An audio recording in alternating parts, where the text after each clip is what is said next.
अस्सलाम वालेकुम दोस्तों, हमारे चैनल में सवाल तो आता होगा कि गवर्नमेंट जब चाहे नोट छाप कर इस मुल्क के लोगों में तकसीम कर दे और गरीबी को दूर कर दे। इन्हीं सवालात का जवाब मिलेगा आपको इस वीडियो में।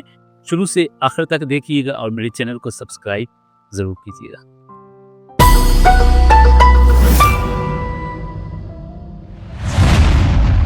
वीडियो के शुरू में पूछे गए सवालात के जवाब हम देने से पहले कुछ मिसालें आपके साथ रखेंगे। अगर हमने अपनी कोई पुरानी चीज बेचनी हो तो उसकी कीमत कैसे डिसाइड करेंगे कि ये चीज इतने की है। अपना एंड्रॉइड सेल फोन बेचना है, हम कह देते हैं कि जी हमने ये 5,000 में बेचना है, तो हो सकता है उस मोबाइल फोन के 100 से ज्यादा ग्राहक बन जाएं। इस सूरत में आप क्या करेंगे?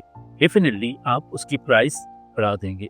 आप उसकी प्राइस बढ़ाएंगे, उधर से कस्टमर्स कम होना शुरू हो जाएंगे। आप तब तक बढ़ाते जाएंगे जब तक सिर्फ एक कस्टमर न रह जाए, और वो जो आखिरी कस्टमर है वो जिस प्राइस पर आपका मोबाइल फ़ोन खरीद रहा है वो होगी असल कीमत। और ये डिसाइड कौन कर रहा है?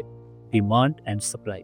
यानी मार्केट में अगर सप्लाई ज़्यादा है तो उसकी प्राइस कम होगी, और अगर मार्केट में डिमांड ज़्यादा है, सप्लाई कम है, तो डेफिनेटली उसकी प्राइस बढ़ेगी। आप फ्रूट मार्केट में जाते हैं, वहाँ पे आप देखेंगे कि सेब की कीमत केले की निस्बत ज़्यादा है। उसकी वजह सेब का गोल होना नहीं, बल्कि केले की निस्बत सेब की डिमांड ज्यादा है, इतनी उसकी सप्लाई नहीं है। अगर आज ही आप सेब की सप्लाई ज्यादा कर दें और केले की सप्लाई को रोक दें, केले की प्राइस बढ़ जाएगी और सेब की कीमत कम होती जाएगी। आपने ये भी मार्केट में नोटिस किया होगा कि जब प्याज की सप्लाई कम होती है तब प्याज की कीमत बढ़ जाती है। इसी बात का फायदा उठाते हैं स्टॉकिये लोग। वो अपने प्रोडक्ट को स्टोर कर लेते हैं, मार्केट में सप्लाई कम कर देते हैं, जिसकी वजह से उस खास प्रोडक्ट की प्राइस बढ़ जाती है और वो स्टॉकी लोग आहिस्ता आहिस्ता अपना माल फिर मार्केट में भेजकर महंगे दामों सेल करते हैं। अब आते हैं अपने पहले सवाल की तरफ कि गवर्नमेंट जब चाहे नोट छापकर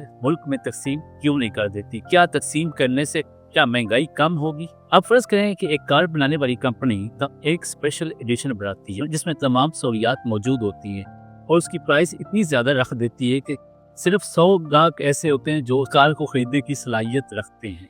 इसी दौरान गवर्नमेंट अगर नोट छापकर मार्केट में लोन की सूरत में दे देती है, वो आसान किस्तों पर कम इंटरेस्ट पर लोन जारी कर देती है। उसके लोन जारी करने से, मार्केट में करेंसी नोट भेजने से, जहाँ पे उस कार के ग्राहक 100 की तादाद में थे वहाँ पे वो 150 बन जाते हैं या 130 बन जाते हैं, तो क्या होगा? बिल्कुल उसी तरह जिस तरह आपने पुराना सेल फोन बेचने के लिए जब आपने देखे ग्राहक ज्यादा हो गए, आपने प्राइस बढ़ा दी, इसी तरह वो कार बनाने वाली कंपनी अपनी प्राइस और बढ़ा देगी, यहाँ तक कि खरीदने के लिए सिर्फ 100 ग्राहक ही रह जाएंगे।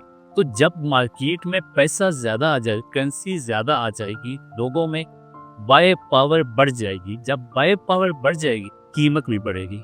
तो ज्यादा नोट छापने से गरीबी को कंट्रोल नहीं किया जा सकता। और एक और सवाल, आपके घर या बैंक में रखा हुआ पैसा, उसकी वैल्यू किस तरह डिक्रीज हो रही है? मिसाल के तौर पे इन्फ्लेशन रेट अगर 5% हो गया है तो इसका मतलब ये है जो चीज आपको पिछले साल 100 रुपए में मिल रही थी, अब वो 105 रुपए में मिलेगी। अगर आप 2-3 साल पीछे चले जाएं, गोल्ड की 1 तोले की कीमत तकरीबन 90,000 थी, जो अब 2024 में 3 लाख को टच कर रही है।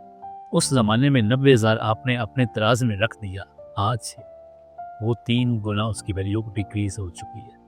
अगर आपने उस वक्त 90,000 का सोना लेकर तराज में रखा होता तो आज उसकी कीमत 3 लाख के करीब होनी थी।